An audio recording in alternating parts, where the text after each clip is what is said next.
Bonsoir à tous et merci de suivre le flash d'information sur RTI 2. Ce samedi 2 septembre marque le déroulement de l'élection municipale et régionale partout en Côte d'Ivoire. Les populations des différentes communes du district autonome d'Abidjan sont appelées aussi aux urnes pour élire le candidat de leur choix. Nous avons donc sillonné quelques lieux de vote dans le district autonome d'Abidjan, s'acquérir de l'ambiance qui y règne. Et le moins qu'on puisse constater, c'est l'affluence des électeurs qui diffère d'une commune à une autre. Et nous le verrons ce soir à 19h30 avec Abdoulaziz Guira. Au chapitre éducation, l'établissement Gina School a récompensé récemment ses meilleurs élèves pour leur acharnement au travail. La cérémonie marquant également les festivités de fin d'année avait au menu diverses prestations artistiques ainsi qu'une démonstration de savoir-faire des apprenants en présence de Maïssa Kogueï. Les élèves du grade 12 de l'établissement Gina School ont reçu leur diplôme de fin de cycle. Ces apprenantes vêtues de toges bleues qui ont travaillé avec ardeur sont désormais prêtes à entamer des études supérieures. Elles ont été récompensées, à l'instar d'autres élèves allant en classe supérieure, à la faveur des festivités marquant la fin de l'année scolaire. Nos élèves ont réussi et ont leur diplôme et vont partir à l'université.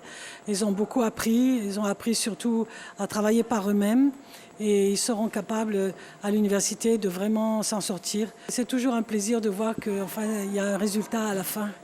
Avec tout ce qu'on traverse chaque jour avec les enfants. L'éducation, c'est un travail de chaque jour pour les parents, mais aussi pour les professeurs et la direction qui est toujours derrière, l'administration. La cérémonie de fin d'année a été marquée par des prestations musicales, de danse et de chant. C'était aussi l'occasion pour les élèves de démontrer leur savoir-faire en matière de sciences. Et puis je prends Sénégal. OK. Alors nous poursuivons ce temps d'information. Nous savons qu'aujourd'hui est samedi.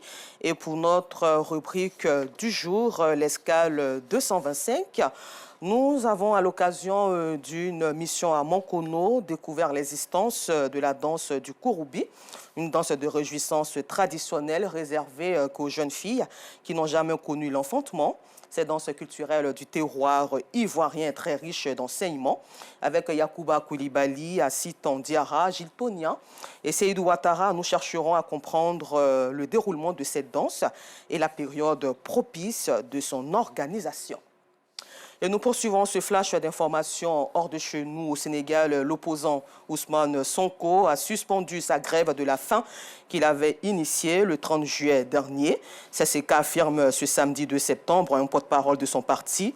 Ousmane Sonko, condamné au mois de juin pour corruption de la jeunesse, est également poursuivi, entre autres, pour appel à l'insurrection.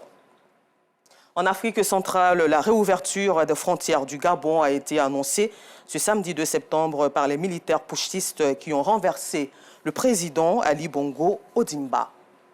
Et pour terminer ce flash d'information, sachez que ce samedi 2 septembre, la Fondation Nobel a annoncé qu'elle n'inviterait pas des ambassadeurs de la Russie, la Biélorussie et de l'Iran à la cérémonie de remise des prix Nobel 2023 en décembre prochain face au tollé provoqué en Suède par sa décision initiale de les convier. C'est tout pour aujourd'hui. Rendez-vous tout à l'heure à 19h30 sur RTI 2 pour le temps d'information complet.